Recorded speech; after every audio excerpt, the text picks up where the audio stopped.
આપણી સામે શિક્ષક છે. શિક્ષકનું નામ આપણે જણાવીએ. આપનું નામ પરિચય જણાવશો. મારું નામ સંજય કુમાર મોહનભાઈ રાઠોડ.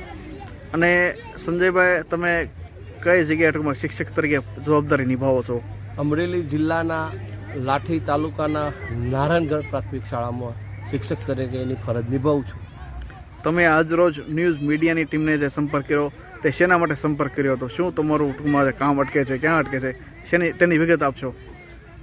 2023-26 જુલાઈ અમદાવાદ કોર્પોરેશન શિક્ષણ સમિતિમાં 242 મારો નંબર આવી ગયેલો, પણ પ્રજ્ઞાબેને મારું અપમાન કરી.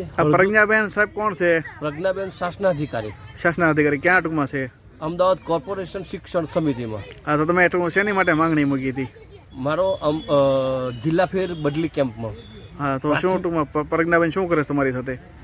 પ્રજ્ઞાબેને મારા ઉપર એટેક કર્યો અને મારા જે જિલ્લા ફેરના ડોક્યુમેન્ટ હતા એમને જૂટવી લીધા અને એમના હોમગાર્ડ દ્વારા એમને મને કેમ્પની બહાર કાઢી મૂક્યો. છેલ્લા 3 દિવસ હું મારા પરિવાર સાથે શાસનાધિકારીને બહુ વિનંતી કરી, બહુ કગર્યા, છતાંય આજ દિવસ સુધી મેં અમદાવાદ કોર્પોરેશન શિક્ષણ સમિતિએ 50 ટપાલો લખી, 10 રજિસ્ટ્રી કર્યા, છતાંય અમદાવાદ કોર્પોરેશન શિક્ષણ સમિતિ 50 પત્રોનો એક પણ જવાબ આપતા નથી. હું પોતે વાલ્મીકી છું. મારે 25 થી 27 વર્ષની સરંગ સિનિયોરિટી છે. 27 વર્ષથી અમરેલી શિક્ષણ સમિતિ જિલ્લા પંચાયતમાં પ્રાથમિક શિક્ષક તરીકેની ફરજ બજાવું છું. વતનના લાભ માટે મેં અમદાવાદ કોર્પોરેશનમાં બદલી માંગેલી, પણ વારો આવી ગયેલો. પણ કોર્પોરેશનમાં પ્રજ્ઞાબેને મારી હળધૂત કરી, અપમાન કરી અને કેમ્પની બહાર મૂકીને આજ દિવસ સુધી મને ન્યાય મળેલો નથી. માટે માનનીય પરમ વંદનીય ભૂપેન્દ્રભાઈ પટેલ સાહેબને હું ચરણ વંદન કરું છું કે મને ટૂંક સમયમાં આપ સાહેબ શ્રી ન્યાય અપાવો એવી આશા રાખું છું. મારો મોબાઈલ નંબર છે 94 272 49641. 94 272 49641. તમને આ જે અમે ન્યૂઝ ટૂંકમાં લેવી છે, અમારા ન્યૂઝના જે માધ્યમથી તમારા સમાચાર પ્રસિદ્ધ થાય છે, તો તમને તે ઉપર કેવો વિશ્વાસ છે?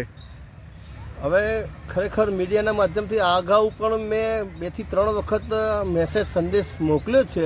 આજે 18 માસથી ઉપર 2 વર્ષ થયા, હજુ સુધી મને ન્યાય મળ્યો નથી. 26 જુલાઈ 2023, 24 અને 25 એટલે તંત્ર કોણ જાણે કેમ 50 પત્રો લખીએ છીએ, 10 રજિસ્ટ્રી કરીએ છીએ. રજિસ્ટરેડી ક્યાં તમે કોને કીધું હતું? રજિસ્ટ્રી અમદાવાદ કોર્પોરેશન શિક્ષણ સમિતિ પ્રજ્ઞાબેનને. અને ભૂપેન્દ્રભાઈ પટેલને તમે રજૂઆત કરી હતી મુખ્યમંત્રી શ્રીને? હા, આ અગાઉ મેં ટ્વિટર દ્વારા, મીડિયા દ્વારા પણ રજૂઆત કરેલી છે.